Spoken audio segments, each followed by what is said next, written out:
Greetings, everyone. Welcome back to the Breaking Bread Village, where we just come together in a collective effort to just grow the village and empower the mind by having the conversation.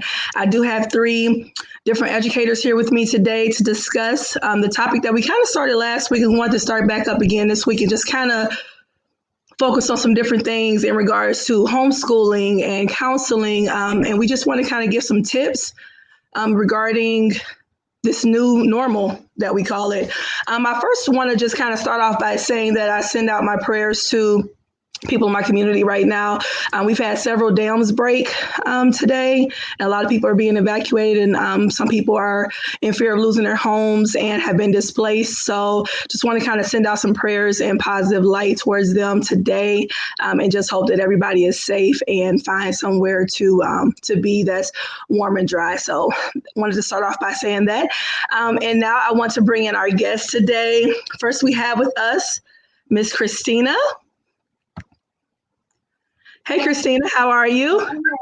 I'm wonderful. Thank you. Awesome. Thank you for being here. And then we have Miss Hannah is back with us today. So we're happy to see her. How are you? I'm well. Awesome. And then we have Miss Natalie. She is here with us as well. Hey. Awesome. Thank you guys all. Oh, I'm great. I'm just so happy that you guys are here today just to talk about this.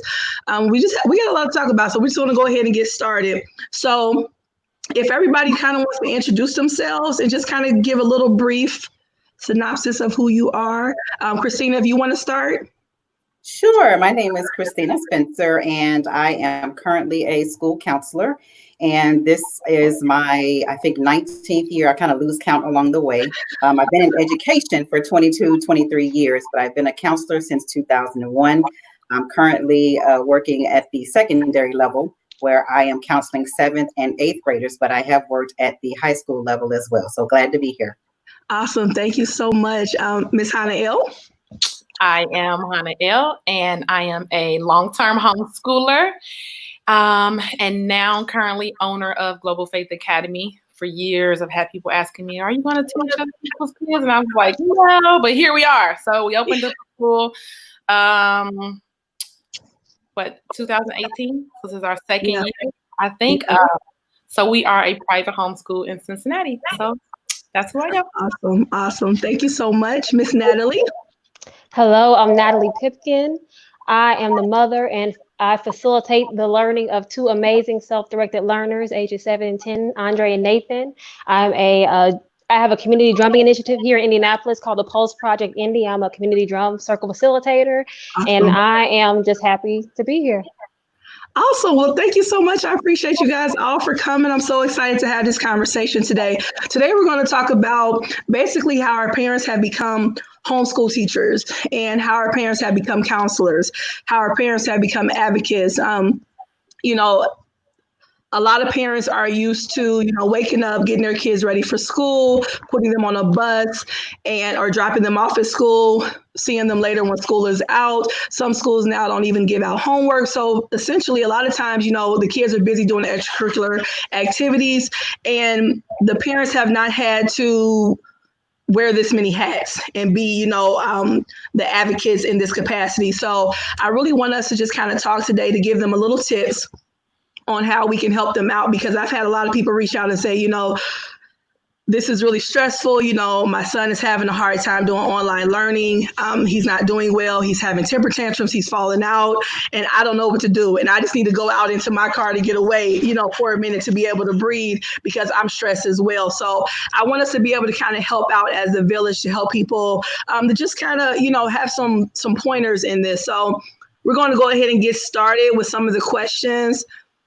So for our homeschool educators, what challenges have you guys had during this time? Because a lot of times people think that because they homeschool already, they already do this, so this should be a piece of cake for them. But can maybe Natalie, can you start and just tell us what challenges you've had in regards to, or if you've had any, or if have you guys, thrived in this situation? So if you can just give us a little bit of insight, a personal insight for you guys, if you don't mind. Yes, of course. There haven't been any, new challenges or coping things we've had to deal with. But of course, this is not what we normally do. I mean, we don't get to go to pottery class. We don't get to go to chess. We don't get to go to drumming. We don't get to go to the museums. We don't get to do apprenticeships. So there's things we don't get to do. We don't get to be in community like we're used to being. But part of us coming home was because it was a collaboration. It was a choice we made together. So my children enjoy being home. So it hasn't been that sort of issue. But I would say that things are pretty normal for the most part. What I see around me isn't. Only thing that I can say that definitely affected me, especially those first 2 weeks, was that I felt like I was back in the beginning of when I was trying to decide if I wanted to come home and leave the school system or not. And when you first are trying to decide, you're inundated with so many resources. So I was so just overwhelmed, and I felt overwhelmed for the parents who were now coming home, and everybody saying, do this, try this, fill this, fill that, do that. And it's like, hold up, man. Like, there's real stuff going on in the world. Like, you don't even know what these kids have as far as their workload they're getting from school, let alone filling in the gaps with all these new resources. Teach this, teach that. I was overwhelmed by that, and I had to come back to my why and to why we do this. And we do this to get free. We don't do this to keep up with the status quo. We don't do this to we're not in competition with nobody. We are to the beat of our own drum. So I had to get back to why we do what we do and let my children lead and do what they naturally do and not panic for them. They ain't panicking. Why am I panicking? Right? Exactly. Right. Thank you, Hanel. Thank you, Natalie. I appreciate that. Thank you. I think my situation as a homeschool is a little bit different because I have my small group of students who I teach in person every day. So for us, because when the governor shut down schools, he said that means private schools as well. So we had to shut down as well. And for the first week or so, I kind of just relaxed. But it brought me back to as I kind of started to say in the beginning, is that I've been having people for many years ask me, or am I going to offer online classes? And I said, absolutely not under any circumstances, never, and stop asking me, right? Right. So here we were. And so it was a learning curve for me, for us, my students, my current students.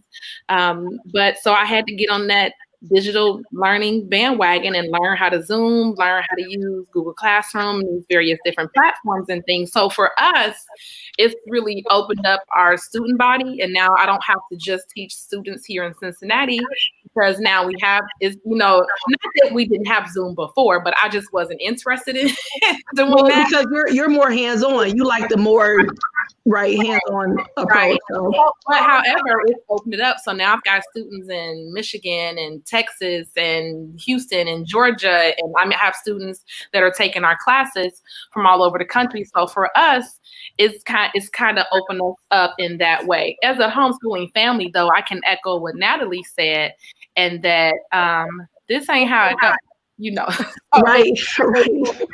I heard a parent say that they were struggling with how it is that they feel the whole day with schoolwork. I'm like, girl, I'm struggling too. You think because this ain't what we do? Like, I would be like, come on, we at the park. We gonna read under a tree for 30 minutes, and y'all gonna throw a ball for 30 minutes, and then we gonna find sticks at the park, and we gonna count the sticks. Can we take the sticks and make letters out of the sticks? Can we do division? So we're very, especially because I have boys in my home.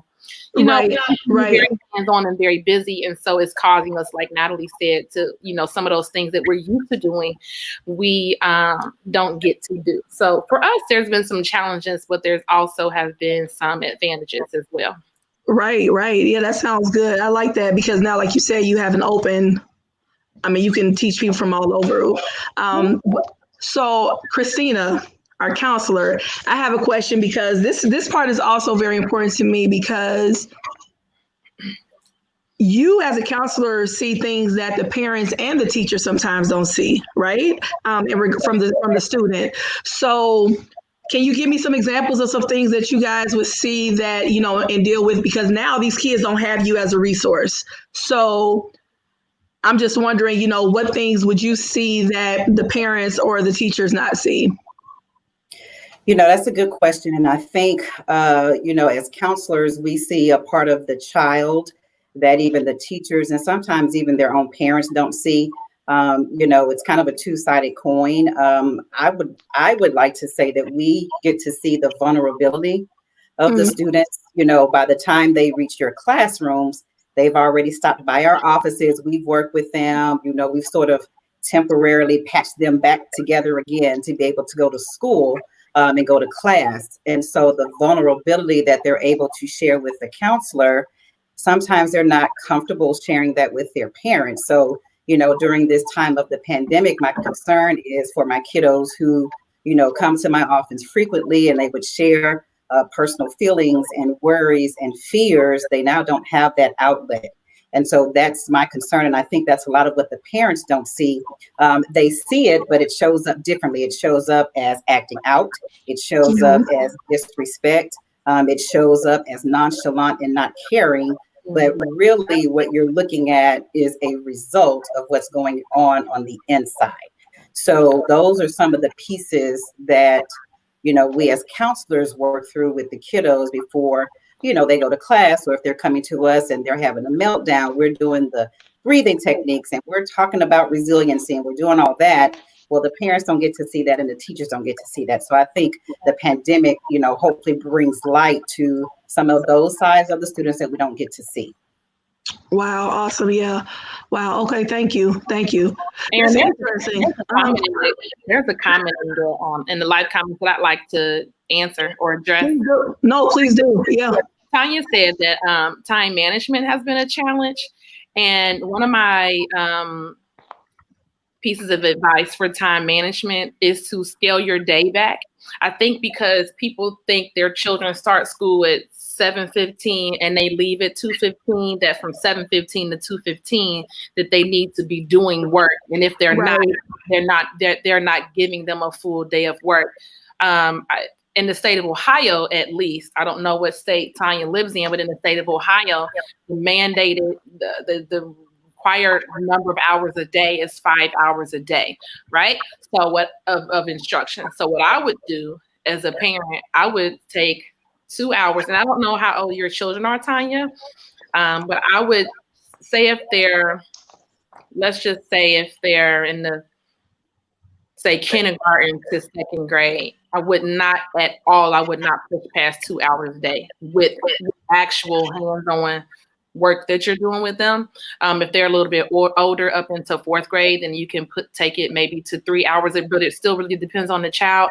And spend the rest of the day cooking. So when you're cooking, people just see cooking, but you're talking about math, you're reading recipes, you're breaking down recipes. This recipe feeds 4. We have a family of 8, so we've got to double it, or it feeds 12, but we don't need that much and we don't want to waste.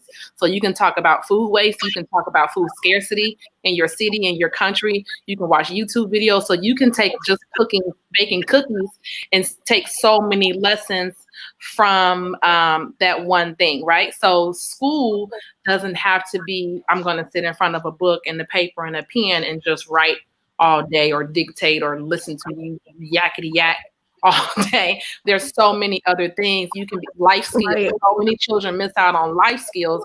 Teach them how to do laundry. Teach them, maybe you do a project where you watch YouTube videos on how to make laundry detergent. Different natural cleaning methods. Make your own hand wipes. Everybody was out of Clorox wipes. Okay, well, we can make our own disinfectant wipes at home. And how do we do that? So be fun and be creative. And I know Natalie certainly can speak to allowing your children to be the directors of their own learning. Absolutely. I was about to go there, right there. Exactly. Absolutely.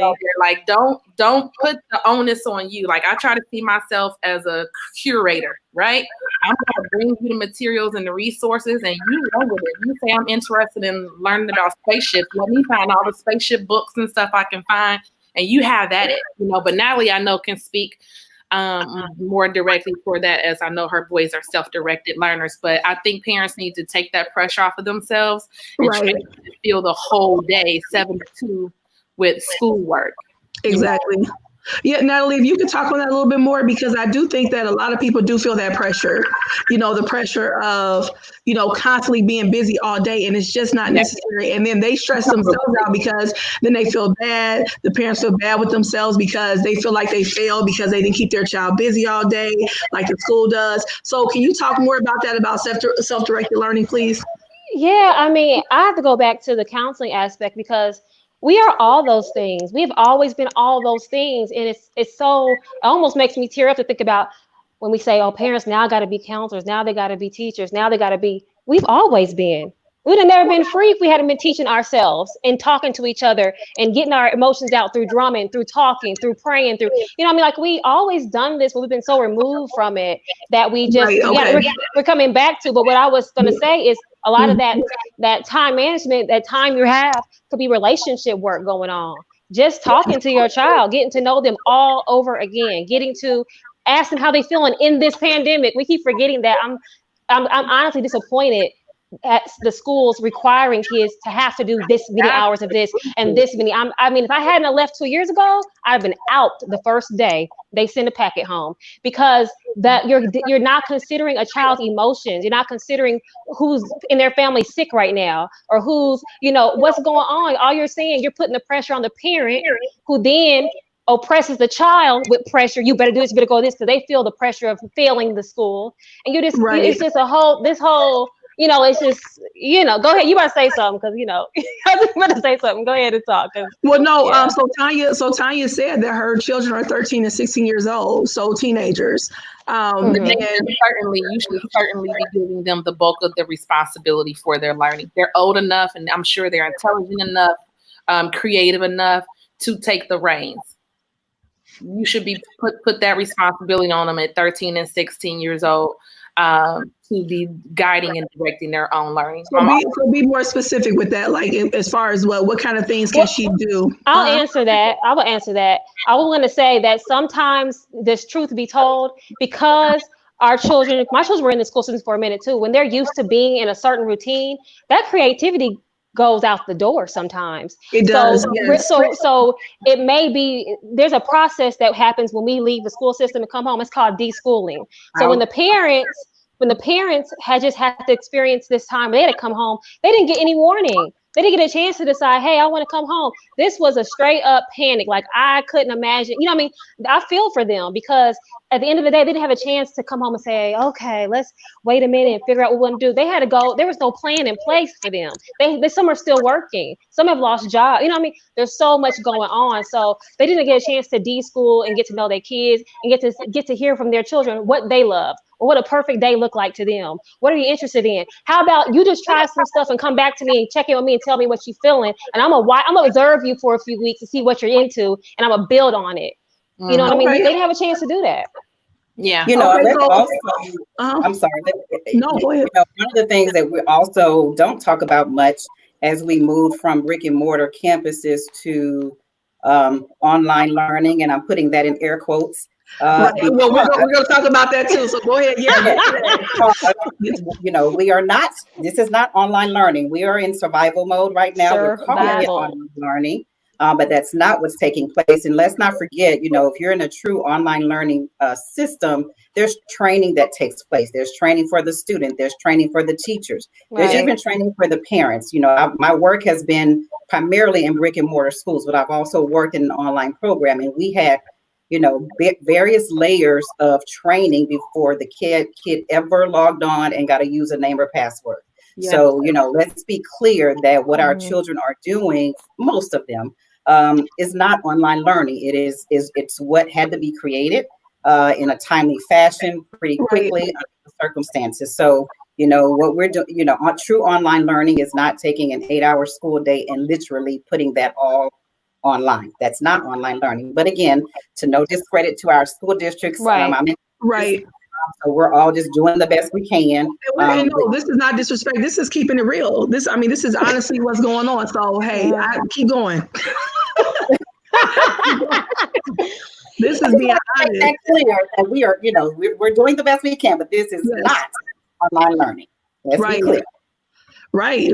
No, and that's what we just having this conversation, because people are really out here stressing out. We have parents that are they're at the end of their rope. They have no idea this was not something. I mean, we know, you talk to people, they don't want to be at home mothers, which is, and this is not a negative, or I'm just saying, just what the honest truth is. People don't want to do this. People don't want to be at home with their children. They are having a hard time with this at times because this is not what they signed up for, and again, as we talked about, they're stressed upon, losing their job or having to do Zoom meetings with their job while trying to teach their children, at home, and they're not teachers. This is not what they wanted to do. So what tips can we give them in regards to even de-escalating within themselves, just kind of keeping it cool? And I think one thing that we did bring up was, not trying to stuff everything into this long 8-hour day. It's just not realistic. It's just not realistic, because even the kids take recess at school. They have an art class. They have, they don't cram all that into that day either, really. So what kind of tips can we give them in regards to that?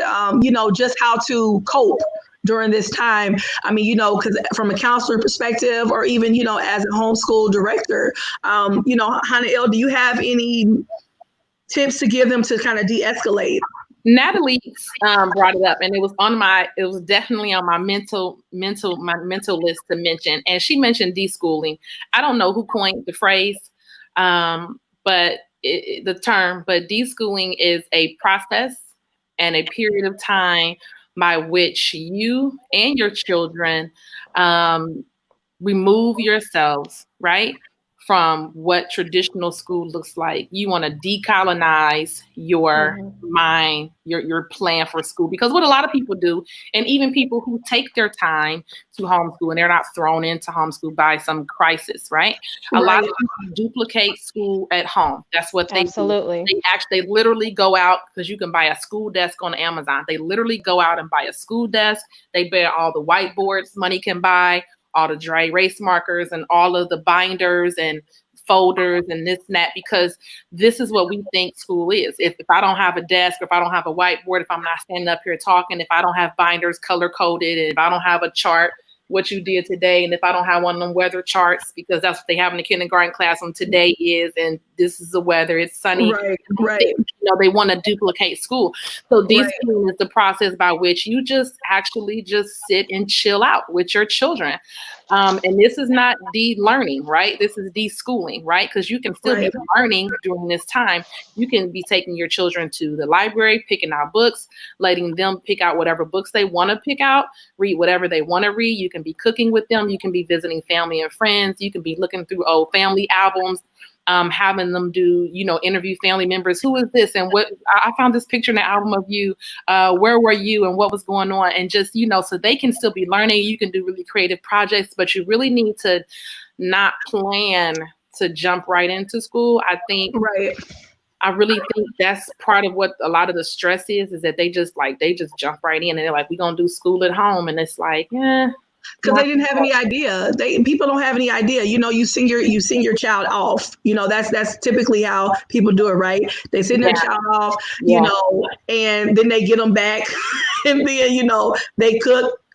Maybe read a book, watch a couple of shows, and go to bed and do it all over the next day. So this is really good that we're having this conversation. Natalie, do you have anything to add in regards to how to help a parent just kind of de-escalate, because they feel this pressure of being these perfect teachers, right? I mean, I've seen it all over social media where it's like, I have to be this perfect teacher. I have to be this teacher like, my child's teacher. And it's just not realistic. So what do you have to offer for this? Yeah, absolutely. I'm gonna keep saying the same thing over and over again, because whether we're homeschooling or in school, and there's something that's happening in both worlds that I still see, and it's the relationships work is not happening. Oppression can happen at home or in the school system, and a lot of times, I think what we're not doing with children is, well, number one, we're treating them like they're less than human.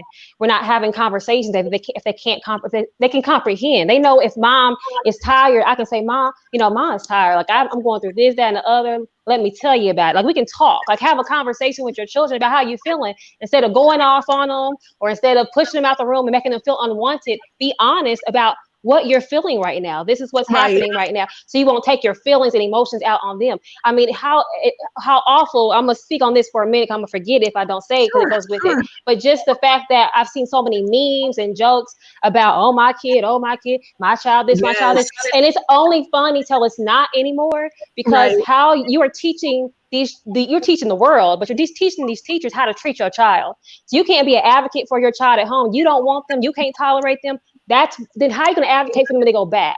And you can do that in homeschool, and you can do that in school, because mimicking the school system. Like, for instance, my kids actually chose desk, and that's what you say. And they chose a whiteboard because they read books, and there's kids in the books who have desks that open up. So I found them at an old school sale, and we painted with chalkboards. They can just color on them, do whatever they want, sit on them.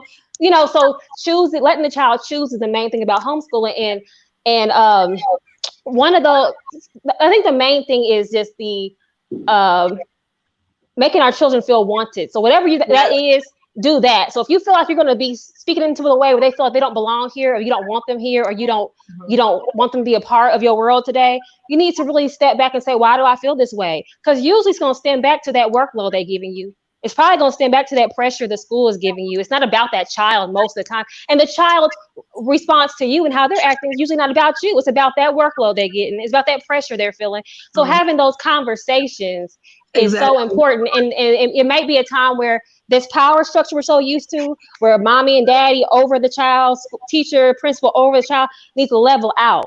Well, sometimes the teacher and principal is over the parent too. Yeah, so and then absolutely, yeah, absolutely. So everybody needs, leveling the playing field and quit treating them as if they have no feelings and nothing to say and nothing to offer and don't understand maybe even what you're feeling today. My kids know I need space. They know when I want to go, and And I also trust that they can, be creative and think of something to do. I don't have to fill up their time and their brains, because they have the ability to do that. So we got to communicate with our children. In communication, and Natalie said relationships, and that was the word she used, was relationships, and that's so important, that connection, and that's what I think we've lost. And I think during this time we find it again, to be able to connect back with our children and with ourselves. I mean, this is an important time to say, you know what, I need a moment. And it's okay to teach your children that. I know even when my boys were younger, when I started playing music, they knew I needed some time. This was my time. If I had to jump around, scream, dance, whatever it was, I need this time. And they knew to just kind of, exit stage left and give me that moment. And it's okay to say that, and have that communication, say, this is where we're at. Christine, I want to ask you, how do you think this is impacting our children right now, not having those resources, from the counselors? Because, I just remember working in the juvenile system and also at the alternative education, and the kids really relied on the therapists, the counselors, the resource rooms. They really relied on that because it was a time for them to just share things that they normally wouldn't share with their parents or teachers. So how do you think this is impacting them? Well, I think it's impacting them heavily because they don't have those outlets. But at the same token, I think when all is said and done, it's going to teach our kids great resiliency. Some of us adults don't even have the resiliency that we know how to implement. We all have it, and it's inside of us. So at the end of the day, I do think, although our kids don't have the counselors with them face to face, that it's going to teach them resiliency. And as a counselor, we get creative in reaching our kids. So we may not have them face to face, but we are sending, Google Forms out to see if they need to talk with us. We are calling from our personal cell phones to see if they need to talk with us. I'm sure every counselor in the building can say they've got their frequent flyers who they know they're coming to their office at least twice a day, sometimes more. So, we're checking on those frequent flyers. So just because we are not there physically, doesn't mean that we are not connected. The other thing that I wanted to chime in and say when we were talking about deschooling and tips is, the word that comes to mind for me is grace. We're going to have to extend grace. Absolutely. We're going to have to extend grace to students. We're going to have to extend grace to parents, to everybody involved. Even myself as a counselor, I've got to know that on some days it is okay not to be okay. And so that's what our kids need to know. That's what our parents need to know. Self-care is important. So even as teenagers and young children, we can start teaching them self-care. We can teach them how to take deep breaths. We can teach them how to just stop, take a breath, go outside, smell the trees. If it's a good day, take a walk. So all of that is a part of how we teach kids to be resilient even in a pandemic. Because guess what? It's a pandemic today. It doesn't mean it's going to be roses after we all come out of this. Exactly. Something else is bound to be down the road, even if it's now, even if it's a year from now, 10 years from now. So the skills that they're using now and learning, they will always be able to learn and use in life. So, without having counselors face to face, it is challenging, but we still are creative in getting in contact with our kids. Yes. Hanel, do you have anything to add?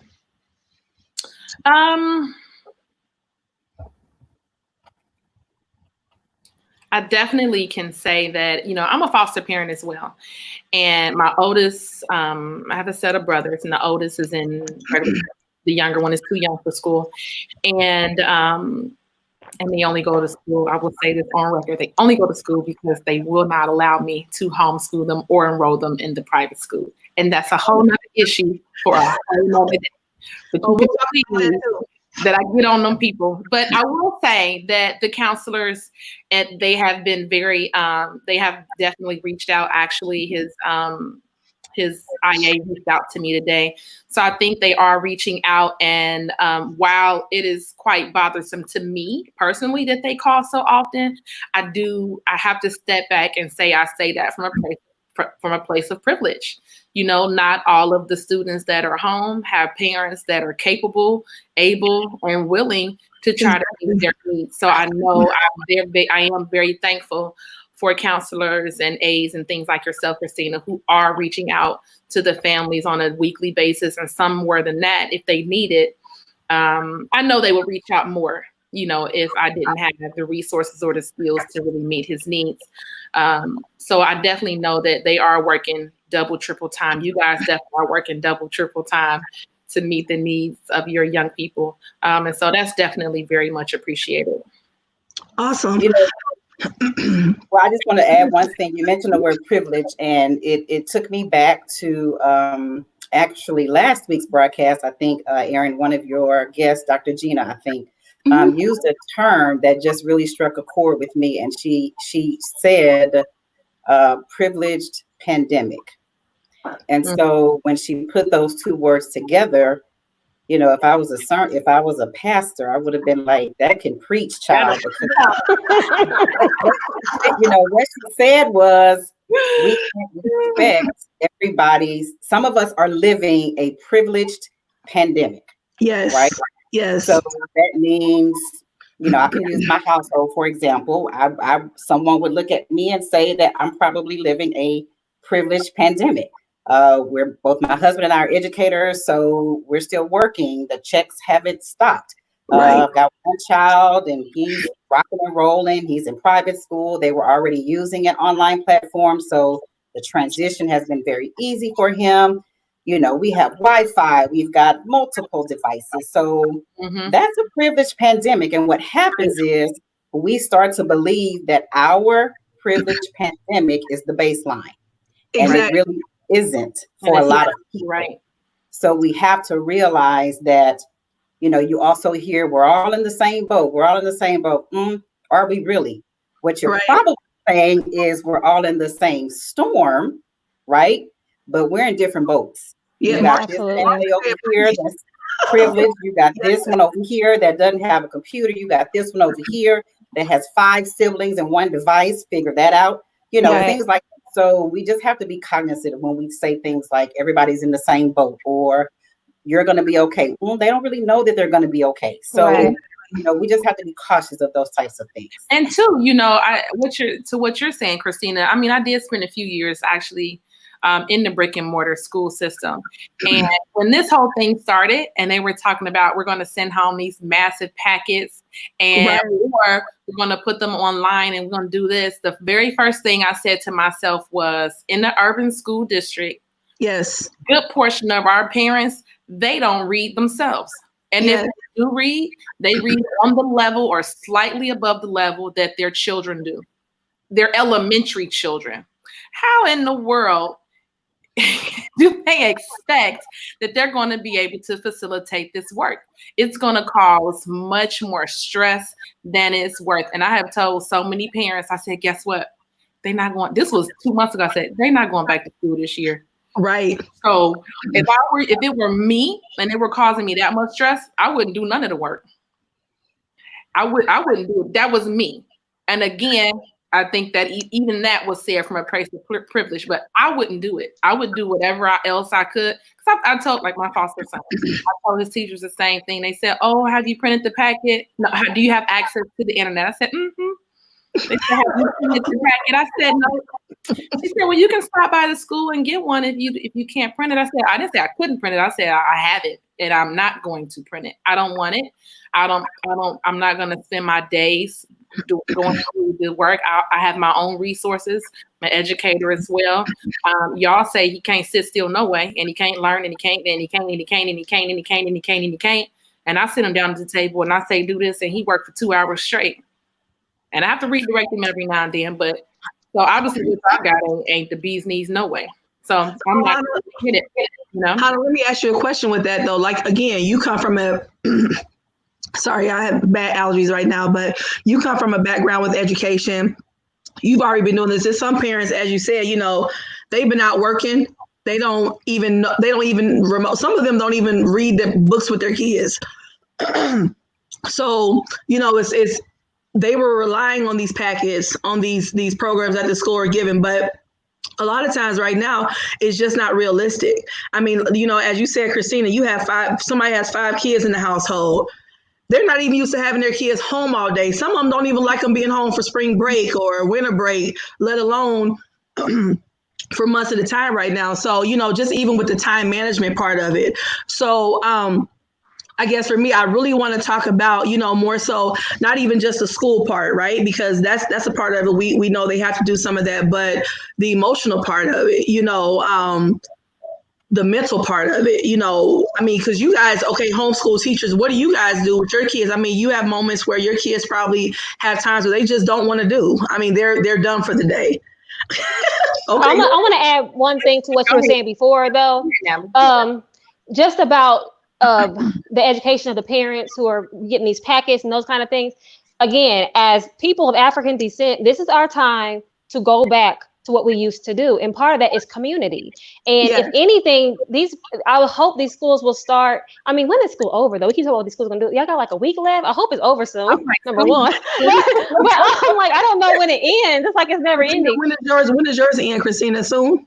We end in 2 weeks, yes. Okay, Natalie. So soon, yeah. Okay, but even in the midst of that, even over summer, parents within these schools need to start connecting and communicating. I know many of them are not in the same neighborhoods because schools aren't built like that anymore, but everybody's in one little community. Right. But we have so many ways to reach out, and we need to use each other as resources because you may not be able to read, but you may be great at sewing. You may not be able to do math very well, but you may be excellent at writing. Like we need to tap in to what we're all good at in our communities and not throw, you know, parents out saying they can't do. They probably can't, but you can, and you probably can build on that. But they do know something. They raised them this far. You know what I mean? They know something, and we need to be able to bring that together. And that's what we've always done. This is a good time to get out. It is really is. I know it's a hard time, but it's a good time to, like you were saying, for decolonize and think about all this pressure and anxiety and these ugly feelings we're feeling.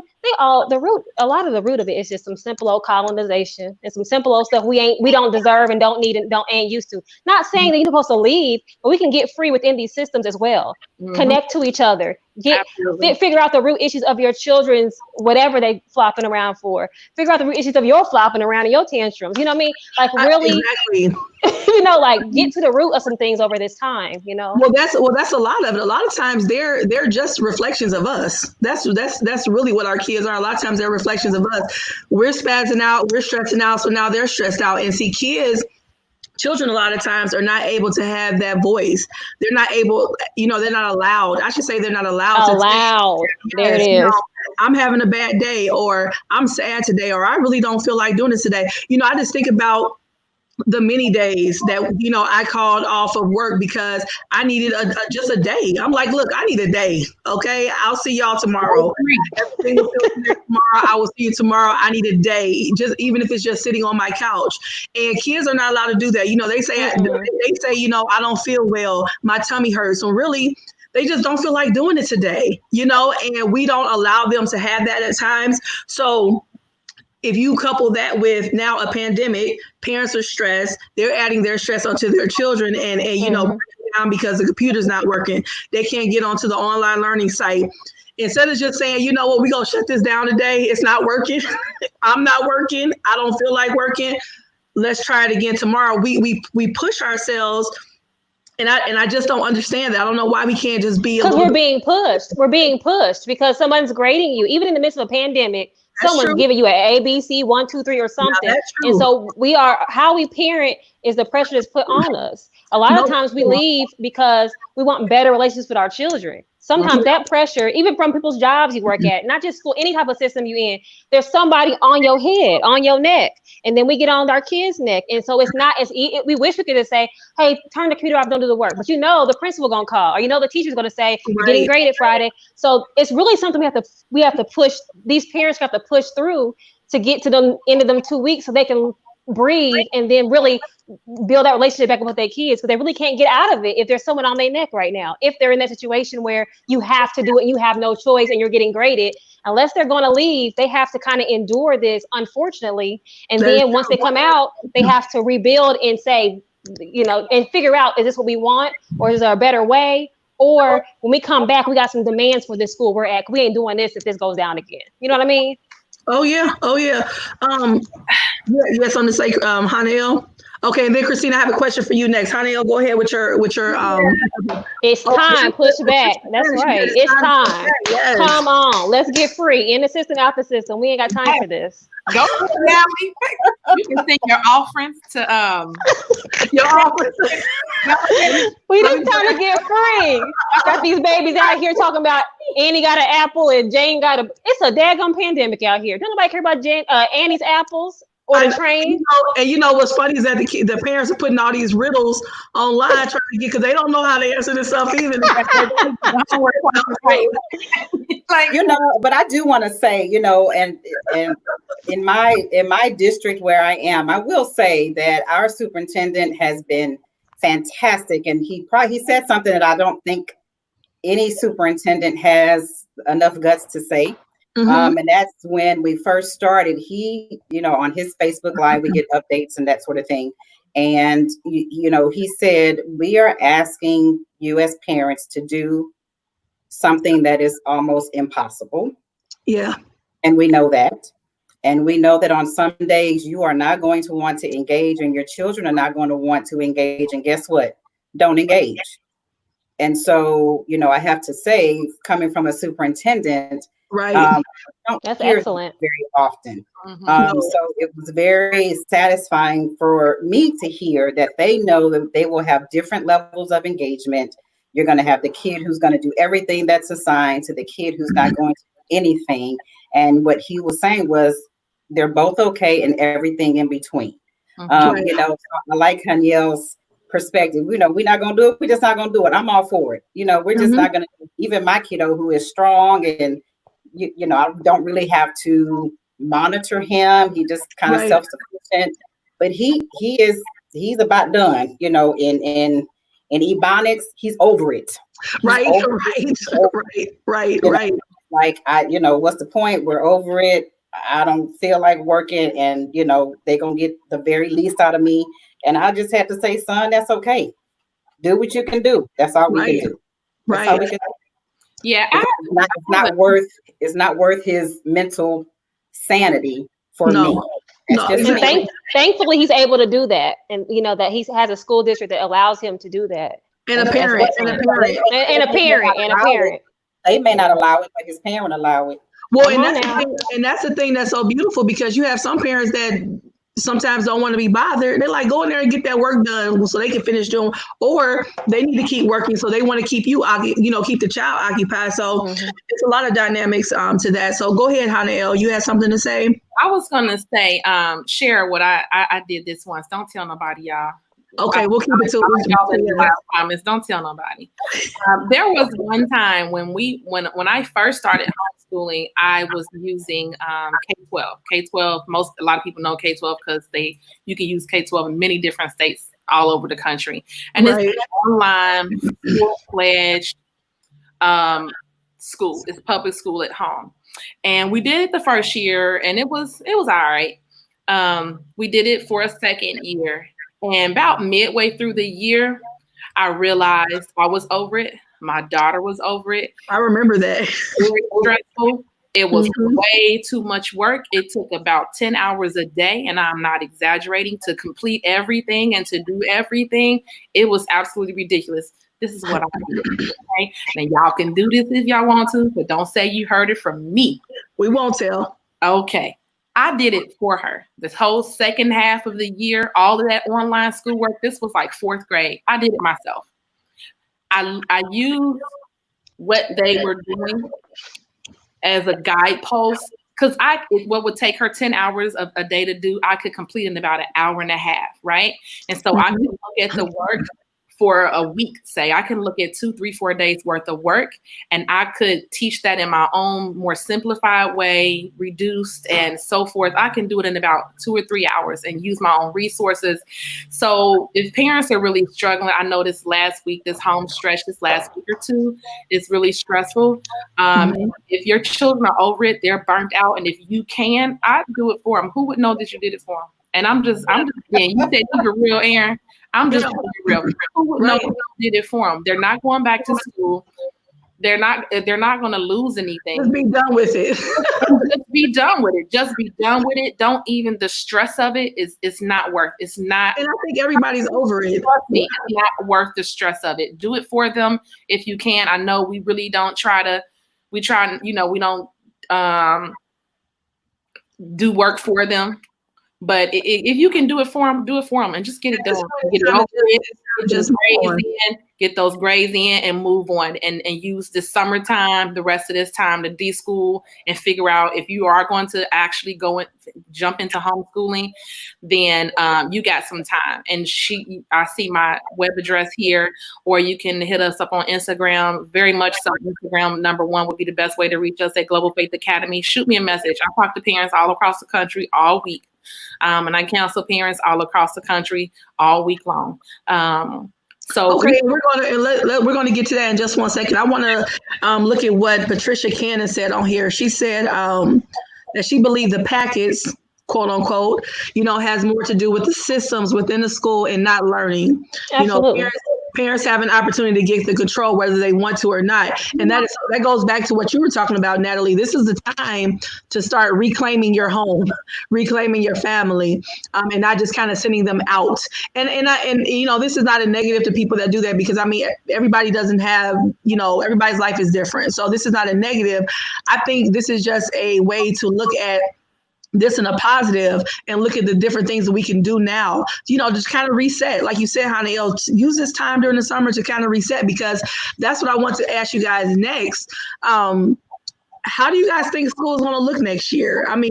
Because I know I've read things where they want, 30 to 30. Oh, Erica said, reclaim your household. Right. It's time. This is the time. I think this is, one thing I always say is that every negative has a positive. You just have to look for it. And I think that that's something right now that we can look for, is this positive, to say, okay, how can I reclaim my child again? How can I reclaim my home, my family, the structure within our family? So how do you guys think school will look next year? Because I'm just really curious about this, because, I know some classrooms that I've been in have 30 to 35 kids in them, and they're saying 6 feet apart and all that. Is that even practical? Is the stuff that they're proposing, is it practical? What do you guys think?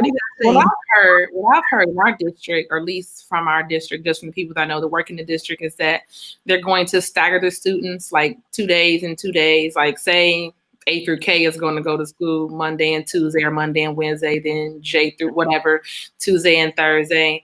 And so they'll be doing both in person and online. Okay. I mean, I don't know how practical that's going to be, but I know that's what's being proposed at the moment. Okay. I still think that's like erratic and just kind of. I think right now they're just throwing out ideas. Christina, for you, what do you think? How do you think that will impact the children in regards to the structure or non-structure of it? Like how do you think that'll impact them? Because it just seems really all over the place to me right now, from the outside looking in. So what do you think? What I will say is I actually hope, pandemic or not, when this is over, that we actually don't go back to traditional school. Again, having done both brick and mortar school and online, I would love to see the hybrid model, blended model, stay in place, a true model, not something we've kind of thrown together, but a true hybrid model where students have the option to be able to learn online as opposed to coming face to face to a school. In my opinion, one of the demographics that I think hits the hardest by traditional brick and mortar school is our Black boys. Our Black boys don't do desk and rows and confinement. They don't do that well. All of us have one. Yes. And, and not that they're bad. They just everybody just doesn't learn the same. And the fact that we're still doing old school, desk and rows, and can we at least get some groups? Can we get some collaborative efforts? Why are we still in desk and rows? So my hope is that we will continue to have some sort of hybrid model where our students can choose, I guess, because the reality is, even when schools do open up in the fall, there are going to be some parents who are reluctant to send their kids back to school. Oh, for sure. Yeah. And the law says you cannot deny them an education. So, we're going to have to be prepared to offer some sort of hybrid model anyway. So that's what I'm thinking, I think that's where we're headed. I agree. Natalie, do you have anything on that? Because you do self-directed learning anyway. So I want to hear what you have to say about that. Yeah. I feel like it's definitely a good time to explore other options. I mean, if you're fed up, there's so many people who are homeschooling. It's not just for one, it's not just for a 2-parent home, not just for a single parent, it's so many people who they're homeschooling. And we think that homeschooling is just for a certain type of person or a certain, it's a good time to really explore what homeschooling can look like for you, what unschooling or self-directed, whatever kind of learning environment you want to create for your child, what that could look like, and not automatically jump to 3 or 4 months from now and say, we're going back. Stop and pause for a minute. Reimagine life, reimagine what could be. Maybe you haven't thought of it before, but it's a good time to just think about it. You don't even have to do it, but to think about it, to really ask, what is making me upset about the right now? And is there anything different that I can do? Even if I can't do it this year, can I plan for next year?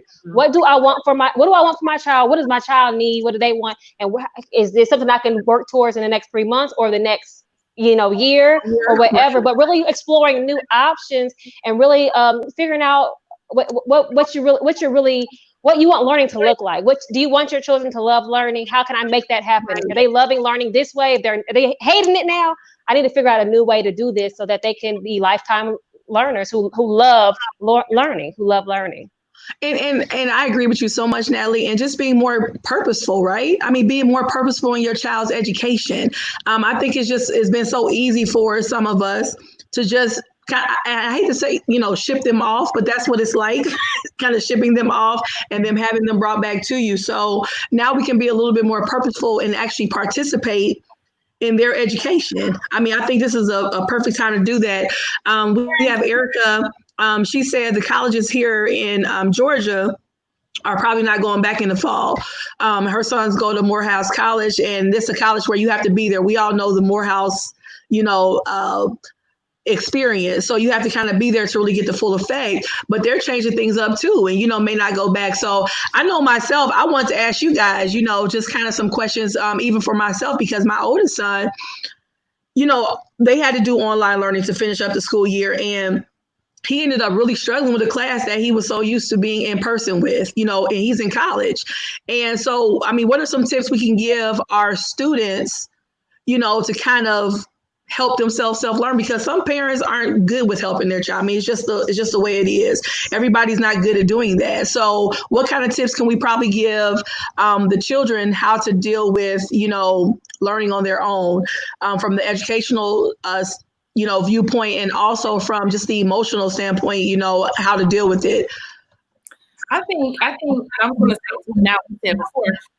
When you're talking about what do you want learning to look like and what should we do, I think you should absolutely, positively, 100% have your children at the table when you're having that conversation. You can't be in a learning environment or a homeschool, room or, life without the input of your children. Even if they're 5, they still know what they like and what they don't like, even if their minds are weak. That's okay. I'm sure Natalie can attest to this. As homeschoolers, you could say January the 1st, we about to learn this, we about to read these books, we gonna do this, and then January the 7th and a half, y'all all on something else. They like, well, I don't want to read that no more. It's okay to stop in the middle of a book and pick up another book and read something. It's okay to stop with a YouTube series and that you were learning with and do something else. Absolutely have them at the table. And that's what self-directed learning is. You can't make it up for them. Asking them anytime I start with new students, I always ask them these questions. I say, what do you like most about school? What do you dislike most about school? And what have you always wanted to do in school that you have never been able to do? And that's where we really start, is what are the things that you've always wanted to do that you've never been able to do? Because a good portion of what we do, even though we meet in person and people bring their children to me to teach them, good portion of what we do is, what do you want to do? I don't know what you want to learn. I don't know what your interests are. And you could tell me today, I want to grow up and be a phlebotomist. How about 6 weeks from now, you get introduced to an ultrasound tech and you say, I want to be an ultrasound tech. Okay. Right. And then 6 weeks later, you might say, I want to be a full-time painter. Change your plan. Out. But that goes back to what Natalie was talking about, the connection and the relationship and kind of connecting with them. Those kind of shifts. Right. One thing that Patricia said, she said, how do they learn to use their new phones and video games? And that goes back to the learning part. But my answer would be, is because they enjoy it, right? They enjoy video games and phones. So this goes back to what you guys were saying earlier about making education enjoyable, finding something that they like, tapping into your likes. And you can find stuff in anything and make a lesson out of it. Did you have anything to add to that, Christina? I thought I saw you about to say something. Well, I was just going to say, while our students are pushing through and, you talked about tips for them to kind of self-learn, in addition to resilience, I think this also teaches grit. I'm big on grit. Life is not always pretty. And so if nothing else, this will teach them some grit. And so with that being said, if they're having to self-learn, take advantage of, again, it's not a perfect online learning system, but take advantage of those online resources that your teachers are offering you. If they have office hours, show up to the office hours. If they have the live lessons or the Google Meets, show up to those things so that you can get the additional help that you need. One of the unique things about, doing online learning is that, a lot of our kiddos who otherwise wouldn't ask questions in a full classroom can do that behind the computer. So for those kids, it's phenomenal because it allows them to be able to open up. So, it's not a perfect system, but I do think out of it will come, like I spoke of earlier, the resilience and the grit that our kids will need as they move through this life. Yes. Natalie, I had a question for you. Mm-hmm. Again, with the self-directed learning, because really essentially that's where we're going. And so, I really believe that I think it's going to be more self-directed learning. I hope that it will be. But when you said earlier, kind of taking back your family, taking back the kids, kind of reclaiming, what steps do people go? What steps do people take to get there? How do they get there? Because everybody doesn't have that mindset. Some of us have the mindset of like the village, the tribe, the community. Everybody doesn't, and not in a negative way. They haven't been exposed to it. So how do they get there? I guess that's the question. How do they take the steps? We're going to have to look around and see what we've accepted.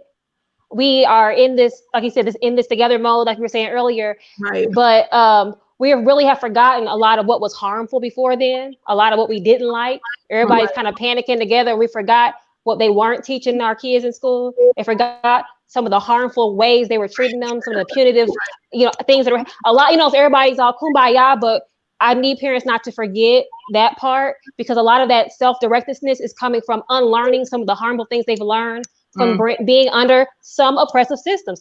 Oppressive system doesn't identify. This is like talking about the police force, right? That's an oppressive system, right? There's good cops, there's good teachers, but we're talking about systems and how they harm our children. They talk about how they harm our children. Maybe they don't, like even in my situation, my child there was things going on, but he was on a roll, he was doing what supposed to do. But how dare I have him be this model student? They say everybody need to be like him and make him the that's a form of racism too, to say get like him while they're punishing people who look like him for doing little things kids do. You know what I'm saying? So we really need to unlearn a lot of things. We need to not be okay with being okay with how things are. Even if your child's okay, somebody else's is not. We need to kind of like look around at what's happening, not just to our own little family, but outside of that. Maybe we're pandemicking, like you said earlier, you said pandemic privilege. Maybe we are, but who's not? And how, we need to look at the whole big picture, and we need to start we need to start questioning and saying, is that okay? Is that maybe my school's straight, but that school ain't right, and that's my baby's there too, and that school ain't right. Like we need to start looking at things as a community, looking at our whole community, start questioning things, start unlearning things, and then start deciding for ourselves what is success, not according to what say success is. Even in our community, how are we going to define success? Is your mind well? Do you feel well? Do you love well? Am I treating you well? Like, do you love what you do? Do you love how you do it? Like we need to really redefine it, because we are chasing someone else's success, and it's stressing us out. And we're under someone else's power, and it's stressing us out. And we can still be in these systems. I know everybody ain't gonna homeschool you. It's not possible. I'm not anti-school. I'm anti-oppression. So we have to really address those kind of things for our children to get free enough to lead themselves. They're not free. They've never been taught to be free to lead. I got to raise me to go to the restroom. Mommy on my case because she don't want me to get labeled at school, and this is happening and this is happening. We got to help them get free. So we have to get free first. We have to be honest with what we've tolerated, what our grandparents tolerated, and start saying, okay, we're going back, but this ain't about to go down. We need to come together and say, it's not going down like this. If you're going to stay there, you better be fighting from the inside in the belly of the beast. And that's not every school, but there's many of them. Yes, and that's how you make change. I agree with that wholeheartedly, that we do need to see and be honest with what's not working. I mean, some things just aren't working. And, that's why they call them, some schools, institutions for a while, because they do become institutionalized. And I think this is a good time for us to really look at the things that aren't working and make some changes. And as parents, we have that power. Christina, I know you as a counselor, I know you advocate for children all the time. You have a son in the school system. I have 4 that are in the school system.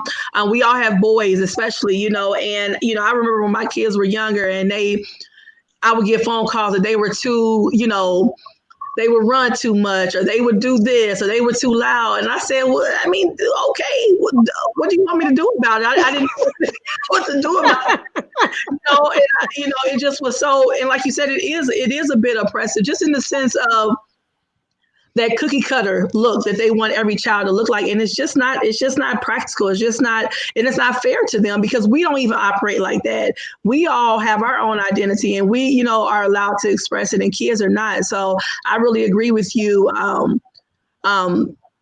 Natalie and Patricia saying, I like redefining, success in our schools. It's true. This is the time. I think this is the time for us to stand up for a lot of changes in our communities. This is a time, and we have to collectively do that. And we have to not be afraid to say that's not okay. That is not working. We want something new.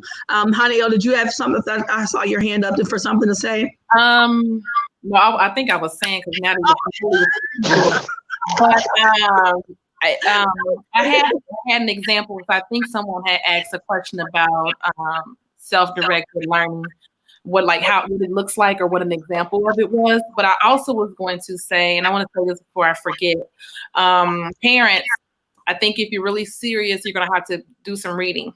And if you will type this in, Aaron, read Anything You Can by John Taylor Gatto, Gatto. John Taylor Gatto, Gatto. And then read Anything You Can get your hands on by Jawanza, Jawanza Kunjufu, Kunjufu. Read everything you can get. Love him. Love him. Yes, we'll add that on too. Love him. John Taylor Gatto's books, Kunjufu, Kunjufu. It's Jawanza, Jawanza, Jawanza Kunjufu, Kunjufu. John Taylor Gatto's books. He was a teacher in New York City public schools for I think 20-something years. Teacher of the Year in the state of New York, got all these awards and put the whole system on blast. His stuff is amazing, right? A lot of his books you can get on any of those platforms where you can read online, like Hoopla, Hoopla, is an app where you can read books online for free. Yep, Erica typed it in too. If you can see the live comments, John Taylor Gatto, and you can read his books or listen to his books for free. Jawanza Kunjufu, read his book, especially as it pertains to boys and Black boys in the school system. And I challenge any teacher who teaches in the urban school district and they tell me they don't even know who Jawanza Kunjufu is. I say, you find you another job in another school district. You can't teach our children in our culture. You haven't done the work to really because what you learn in teaching school and in your school program, that's not going to teach you how to teach Black children in the urban school district. That's not going to help you do that. There are people who have written great books from which you can learn and glean, and Jawanza Kunjufu is one of those. So I would say the same thing to parents, I don't care whether you teach in the school system or whether you're teaching at home or whether you're in this middle conundrum where you're trying to figure out what to do with your life and your children when the school goes back. I think reading from those two authors will set your mind ablaze. Yes. So I would say that. Well, and can I just interject right quick? I know we're running out of time, but as a counselor, I would be remiss if I did not mention mental health during this time. A lot of us are suffering in silence, from kids to parents to whomever. And so right now we're still swimming. And so we don't even really know what the effect of this is going to be on our mental health when all this is said and done. So please take care of yourselves. Utilize the resources in your community. If you don't know what those resources are, you can Google. NAMI has some great resources and it's free. But again, I just wanted to, chime in on the mental health because, a lot of our folks are suffering. Suicide rates are up. Domestic violence is up. So we've got to be sure that we don't neglect that part of what's happening before us. Okay, what's some ways of self-care? Go ahead. Oh, Natalie, you had something to add? Oh, when she said resources, I wanted to mention earlier, you were talking about how everybody doesn't have access to internet and those kind of things. And in the midst of this, a little over a month ago, we started the Black World Schooler Storytime Hotline, just so that children said that children can call in. Like when I was a kid, I didn't have the internet and the computers and the print and all that stuff. I was calling into everything all the time. It's stuff that costs money to get in trouble. But ours is free. Ours is free, but it's a Storytime Hotline each week. We have somebody volunteering from all over the world. This year, this week she's from England. Last week we had Tiffany Budgetnista on there, but we have a story being told, a quote of the week and all kind of things they can call. It's 1-844 950-1811. They can call 24/7 to hear a bedtime story. If the parent doesn't want to read what's the number again? Sorry. 1-844-950-1811. So they can call and get a good night story. Yeah, there you go. Yeah, I just want to throw that in there. So it's a mental health break too, letting the child call and get the story in while you do your thing. I mean, and give us some tips. I mean, we're moms too. I mean, we're moms, teachers, advocates, counselors. We all have worn these hats. What's some proper, some tips we can give to our mothers and our fathers, for that mental health and just to have that self-care, because a lot of times, I know as a mother, I've tried to, remain strong and appear strong for my children. I mean, because that's just what we do, but sometimes you have to be able to say and be honest, say, I'm not okay right now. And talk to your children about that. Say, you know what, I need time, because when you make it normal for them and they get to hear you say, I need a moment, then they feel comfortable to say, I need a moment. If we never have that conversation, then they don't feel comfortable having the conversation. So do you guys have any tips before we go? Some self-care, what you guys do? Because I know what I do. I play music. Music is my healer. Okay. I will play some music in a heartbeat, or, just go outside and breathe. What are some tips that you guys have? One thing that it sounds like it's not self-care because you're not by yourself. But playing, we don't play enough. Yes. And when I play, like for real, like on the floor, play, bringing that kid into you again, like, what I mean? We're always into the next day or the next week, but being present has been such a relief for me to just be present and to be right there, looking at their faces, counting the marks and the ear. Like you think about driving to school every day, and they're in the back seat. Think about how much we don't look at them. Just being present and being appreciative of just that little face and that little time and that little game. That's been, and of course, baths and music too, right? But and talking and communicating and all those things, but really playing. I've been trying to learn how to double dutch. I've always wanted to, what I mean? Like playing has been my jam right now. Like playing has really just. When I remember to play, I feel so much better. That relief of adulting going away. I'm like, I need to play. I'm a double dutch today. We're gonna play this game. We're gonna you play, but really getting like playing, like how kids play.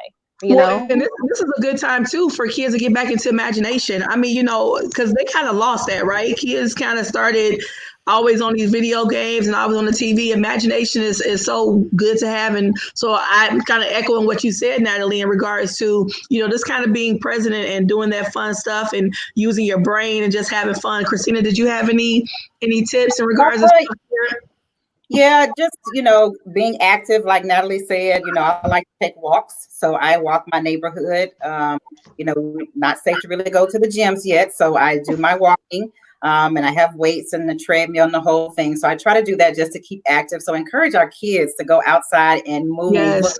And play. We are not moving. We're not moving. We are not moving. So we need to get our kids moving. For myself, I love candles. Candles just give me peace. Yes. So I like to burn my candles. Yes. So just those few things, and journaling. If you're not an outdoorsy person, just expressing yourself through journaling. We can even get our kids to do that. Just writing your thoughts, because one thing that I always tell my students at school is the difference between you guys and us is we had places to go to talk. We had rec centers. We had the neighbor down the street. We had auntie down the street, and our kids just don't have those places anymore, or our parents are busy, and so they can't take them to those type of things. So just write those feelings out. You don't have to send it to anybody. You don't have to tell it to anybody, but just get it out. It's better out than in. Yes. We have a couple comments here. Patricia Cannon said, this is the role of the village. We may need to identify some of the parents who need help challenging the status quo, because some people aren't able to speak up for themselves. That's a really good point, Ms. Cannon. Some people aren't able to speak up. They're kind of shy, or they're intimidated by different levels of the regime. So, we may need to help. And that's where, go ahead, Natalie, go ahead. I know you care. Yes. I was into it, because I understand. I was in it. And when you're in it and you fighting it, then you fear for how they're going to treat your child. It's a whole lot. I learned I can be louder outside, but I also know we need to fight inside. And so next month we'll have our website up, blackworldschoolers.com. It's not out yet, be out next month, but that will be part of it, being able to teach parents and children how to advocate for themselves and how and equip us to fight right. And that's what we'll be doing through that website, being able to have those consultations and have resources so they can advocate within the school system for their children and for themselves. Okay, yeah. And we had a comment too, a couple comments actually that talked about bullying and how to kind of prevent that when they go back. I don't even know. I mean, you know, bullying has been here since the beginning of time. I mean, adults bully, so kids learn to bully, people bully, you know, and, you know, for me, it's always been a part of teaching my children self-worth. Just what you go take and what you not go take. I mean, sometimes we have to be their first teachers in regards to, you know, kind of pumping them up, that self-esteem. And, you know, it can be hard out there, you know, and granted, my children, you know, they play sports, they were, you know, athletes. So sometimes, you know, athletes, as we know, get treated better sometimes than kids who aren't. But what do you guys say to some of the kids that are going through bullying? I mean, I know that's kind of a different topic, but it's also not. So what do you guys think in regards to that? The questions we have from Ms. Pearl and Ms. Erica in regards to helping with bullying. Can you hear me now? Yeah. Okay. I think knowledge of self does so much for one's self-esteem. Yes. So the way I approach education is always with Africa at the center, right? It's always with Africa at the center. Everything stems from who we are as a people. Everything. So that's the core of your school, right? Math, science, social studies, reading, history, everything. I'm teaching an American history course right now, and it's American history. It's absolutely American history, but it's our history in America, right? Everything stems from there. So knowledge of self does so much for one's self-esteem. And when all you've been taught in school is that you was a slave, you was a nigga, you was a coon, you was a this, you was a that, you was a this, you was a that, and then you had to fight for your rights, and you still fighting for your rights because you got to kneel and you got to do this and you got to do that. When that's the center of your history that you know. In the beginning, I don't know what you thought. I mean, what would you think of yourself? Right.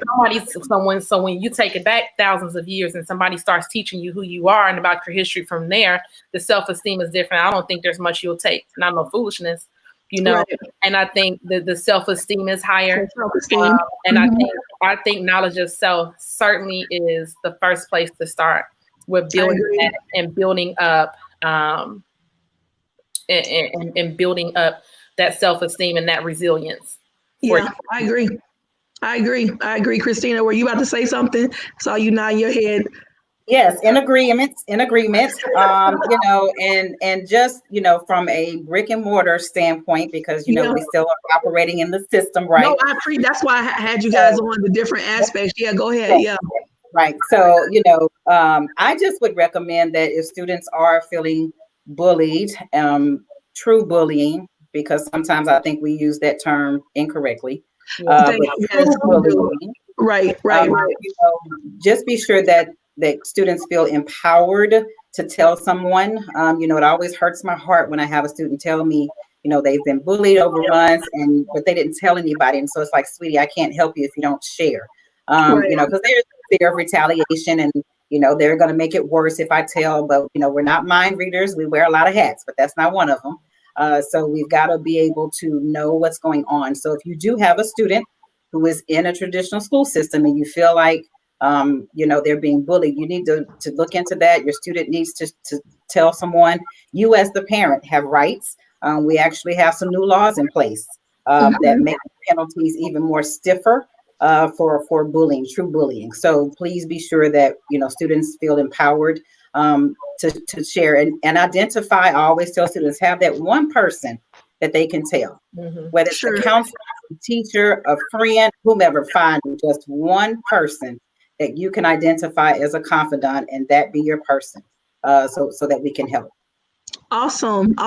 Well, ladies, you know what? Y'all know I can talk about this all day. I just truly appreciate you guys for for coming on and just having this conversation, because it's so important right now. We have a lot of people that just don't know, and they don't even know that they don't know. So it's really important for us as a community, as a village, to come together and just help at these times, because it's crucial for us to step up. I mean, we have to step up and step in. Like it was commented earlier, some people don't have that voice. They don't even know, they don't know what to say, what to advocate for themselves. So it's important for us to have these type of spaces where we can discuss it. So I really appreciate you guys. I really would like for everybody to just give me one last thought. And this is not the long speech, thought, but just a quick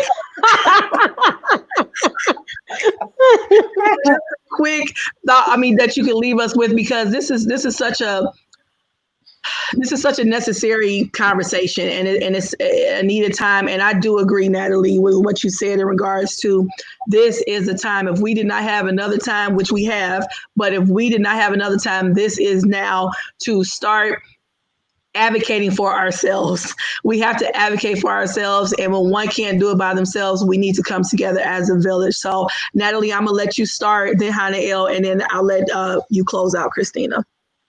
So, I'm just gonna say, treat the children well. Treat them well. No way, we don't have to break them for the world. No one else may not treat them well out there, but we have a time now to teach them how they should be treated. So right. Work through the emotions and take this time to treat them well. Thank you. Hannah. I don't know. I guess I would say that I think it's very important and can be really helpful in this time. I've said it before, that we just kind of chill out and relax. Do not stress yourselves out trying to meet this finish line. Do what you can. If you do what I suggested, or don't do what I suggested, I think do what you can to get yourself to the finish line with as unscathed as possible. Get there and take the summer, the rest of the spring and the summer months to really just chill out and relax and figure out what the plan is going to be. And if you need help with that, I will help you free of charge, right? I will help you. You can reach out to me on Instagram at Global Faith Academy, or on our website at globalfaithacademy.com. You can email me at globalfaithacademy@gmail.com. But Instagram certainly is the easiest way to reach me, because I certainly want to help families make this transition into real homeschool, if that's what they're led to do, if that's what they're led to do as a result of this. So. Thank you. Christina? I guess one of the last things I want to leave with is, and it resonates with me all the time, because I'm considered to be a strong one. And so often I don't feel like I cannot be strong. Right. So I'll leave with this: check on your strong friends. Check on your strong friends.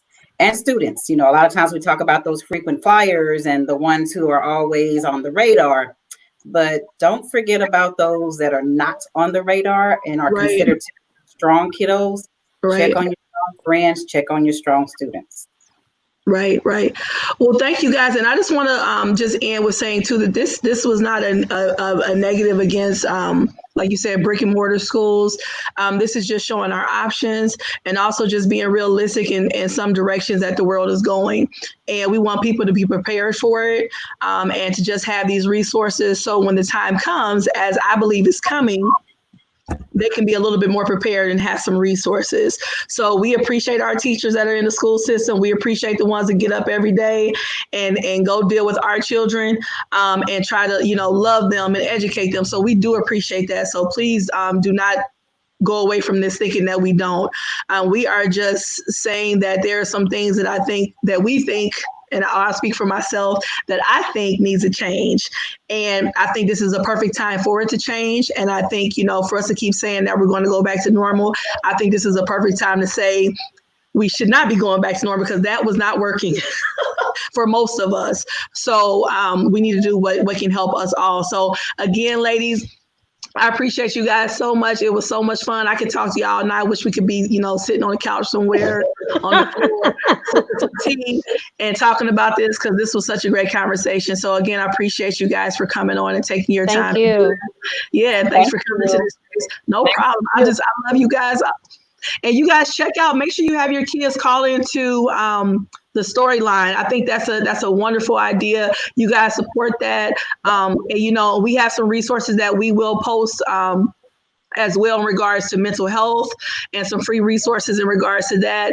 And you guys can always check out with Black World Schoolers and Global Faith Academy. So again, ladies, I love you guys and thank you so much for coming on. And thank you guys for watching the Breaking Bread Village. Goodbye, everybody. Bye. Goodbye. Good night. Peace. Bye.